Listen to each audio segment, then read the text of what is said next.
అదరగొట్టే కారం రంగు రుచి ఆచి కారం పొడి. ఇక ధర్మపురి మున్సిపాలిటీలో ఎగిరేది బీజేపీ జెండాయేనని కమలం పార్టీలో కొత్తగా చేరిన నేతలు ధీమా వ్యక్తం చేశారు. రాబోయే అసెంబ్లీ ఎన్నికలకు ఇవి సెమీఫైనల్ అని పేర్కొన్నారు.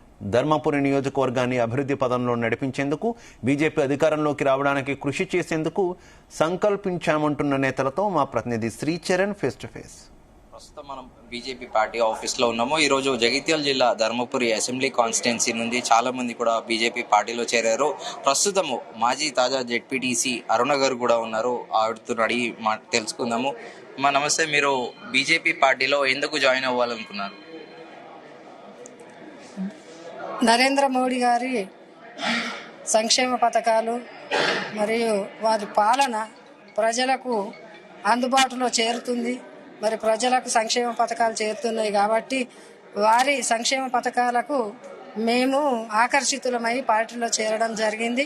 మునుముందు కూడా మేము భారతీయ జనతా పార్టీని ముందుకు తీసుకువచ్చి బడుగు బలహీన వర్గాలకు మేము చేయూతను అందించే పార్టీగా బీజేపీ పార్టీలో మేము చేరడం జరిగింది.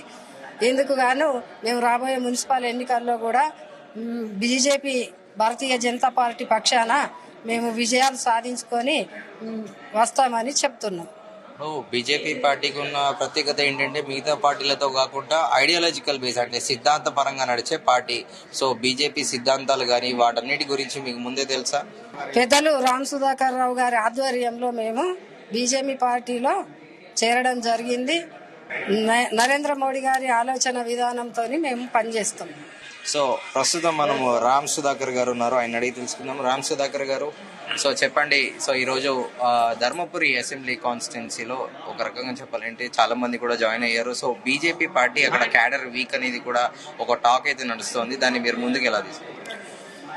బీజేపీ క్యాడర్ వీక్ అన్న విషయం అయితే మాకు ప్రస్తుతానికి లేదు. మాకున్న సర్వే రిపోర్ట్స్ ప్రకారం మేము ఆల్రెడీ అవుట్ ఆఫ్ 15 కౌన్సిల్లో 12 కౌన్సిల్లో ముందంజలో ఉన్నాం, ఆధిక్యంలో కొనసాగుతున్నాం మేము. సో ఆ కొన్న ఆధిక్యతని మేము అట్లనే కంటిన్యూ చేసి, మాకు ఈరోజు ఈ చేరికల వల్ల బతేరి అరుణ గారు అపారమైన రాజకీయ అనుభవం ఉంది వారికి. సో వారి గైడెన్స్లో పార్టీని ముందుకు తీసుకువెళ్తాం. మేము 100% మున్సిపల్ ఎన్నికల్లో భారతీయ జనతా పార్టీ జెండా ఎగరవేస్తామని ధర్మపురి మున్సిపాలిటీలో. సో ఈ సందర్భంగా మీకు తెలుసుకుంటాం. మీ ఫోకస్ ఓన్లీ మున్సిపాలిటీ ఎలక్షన్స్ అయినా 2028లో అసెంబ్లీ స్థానం కూడా గెలుచుకోవాలని? 2028లో డెఫినెట్గా అసెంబ్లీ స్థానమే మా కాన్సన్ట్రేషను. సో వాటికి ఇవి ట్రైలర్స్. ఈ మున్సిపల్ ఎలక్షన్స్ ఇంకా వచ్చే జెడ్పీటీసీ ఎంపీటీసీ ఇవన్నీ ట్రైలర్స్ మాత్రమే.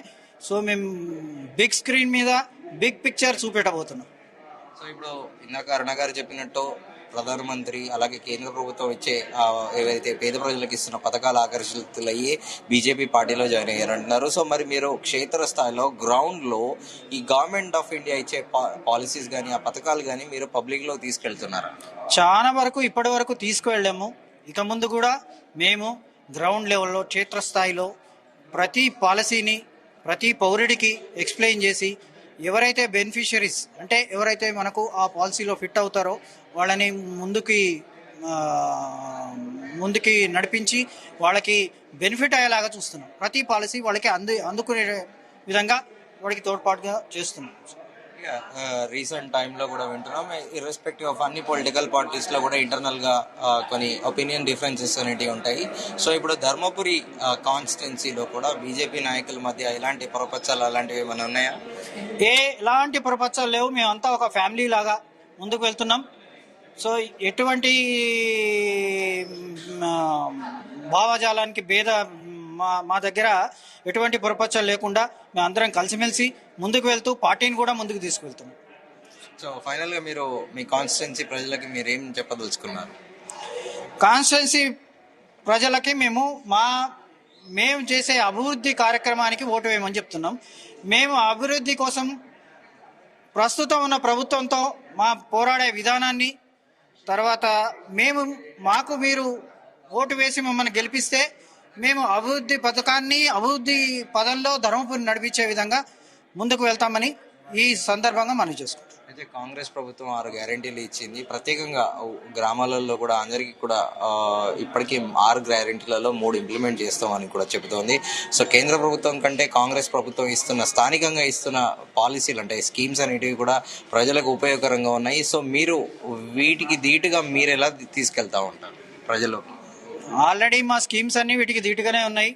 సో వాళ్ళు 6 గ్యారంటీలు ఇచ్చారు. 6 గ్యారంటీల్లో నాకు తెలిసినంత వరకు ఏదో ఫ్రీ బస్ ఒకటి ఇంప్లిమెంట్ చేస్తున్నాం అని చెప్పారు.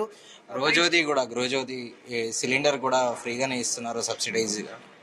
సిలిండర్లో సబ్సిడీ మాక్సిమం అదే ఉందండి. సెంట్రల్ గవర్నమెంట్ సబ్సిడీయే ఎక్కువ ఉంది.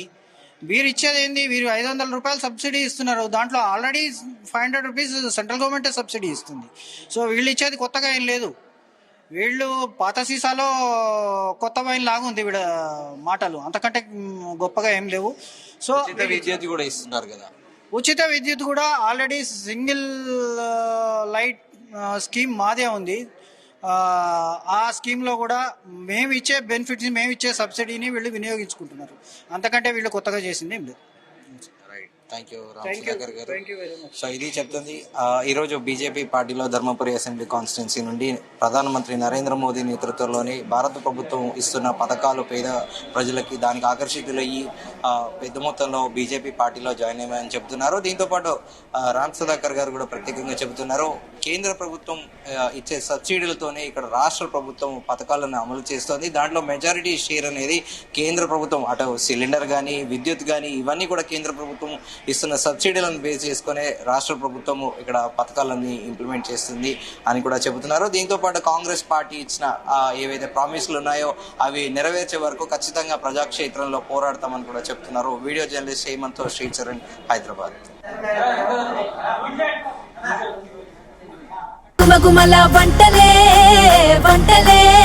తెరకొట్టే కారం రంగు రుచి ఆచి కారం పొడి.